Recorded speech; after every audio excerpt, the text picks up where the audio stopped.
महाविकास आघाडीनं आपापल्यासारखी सत्ता काबीज केली। त्यावेळी कोरोना महामारीनं जगाला ग्रासलं होतं।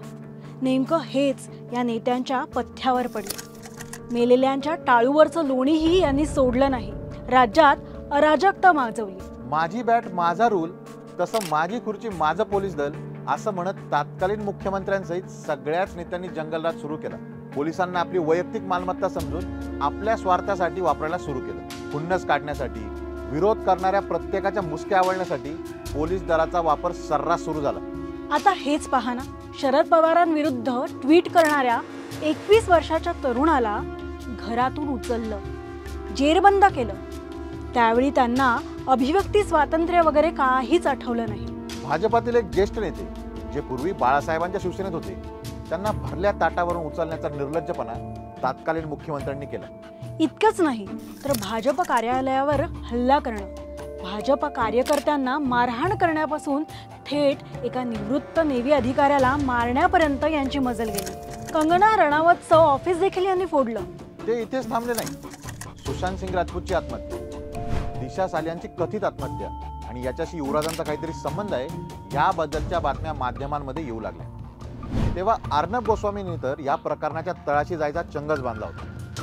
या प्रकरणाचं कनेक्शन ड्रग रॅकेटशी आहे अशा आशयाच्या बातम्या बाहेर येऊ लागल्या। तेव्हा उबाटांना धडकीच भरली।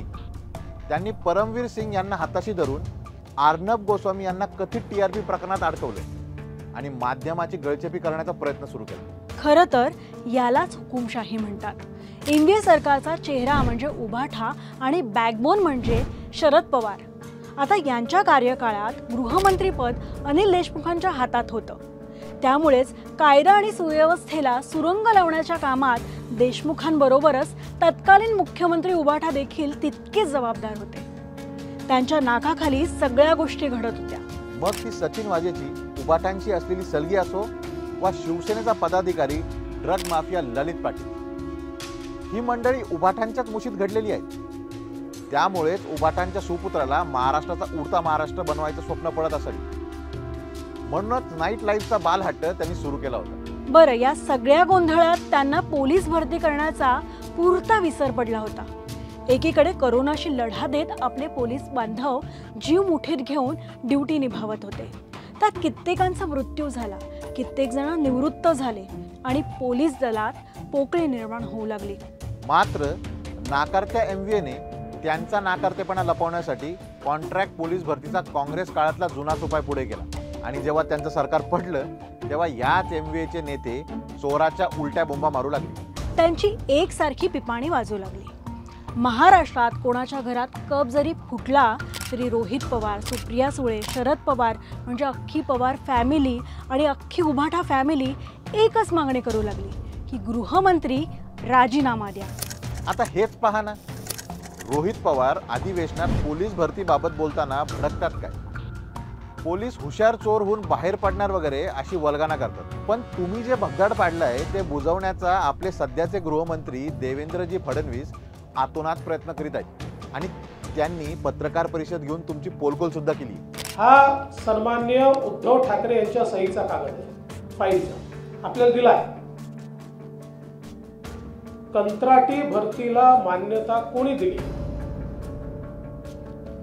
उद्धव बाळासाहेब ठाकरे यांच्या सरकारने त्यांच्या सहीने माननीय शरद पवार साहेबांच्या आशीर्वादाने या ठिकाणी ही मान्यता देण्यात आली। देवेंद्रजींनी तुम्हाला तुमच्या विरुद्ध पुरावे दिले, तुमचं पितळ उघडं पाडलं, पण तुम्ही निर्लज्ज आणि स्वार्थीपणे तुमचं कंत्राटी भरतीचं पाप महायुतीच्या माथ्यावर फोडण्याचा निष्फळ प्रयत्न सुरू ठेवलाच। खरं तर तुम्ही कायम तुमच्याच मर्जीतल्या लोकांना घेऊन महाराष्ट्राचा खेळखंडोबा करण्याचे डाव रंगवले। पण लक्षात ठेवा, महाराष्ट्राच्या जनतेकडे देवेंद्रजींसारखा द्रष्टा नेता आहे। तुम्ही आता कितीही रेटून खोटं बोला, तुमच्याकडे कितीही मोठी तुतारी असो, पण त्यातून पिपाणीचाही आवाज निघणार नाही। तुम्ही हाती मशाल दिशा दाखवण्यासाठी नाही तर जग जाळण्यासाठी घेतली आहे। ती मशाल कधीच पेटणार नाही, कारण तुमच्या सोबतीच्या हातात तितकी ताकदच नाही। कारण एमव्हीए सरकारचा बुरखा आता फाटलाय। त्यांच्यासाठी त्यांचं कुटुंब हीच त्यांची जबाबदारी।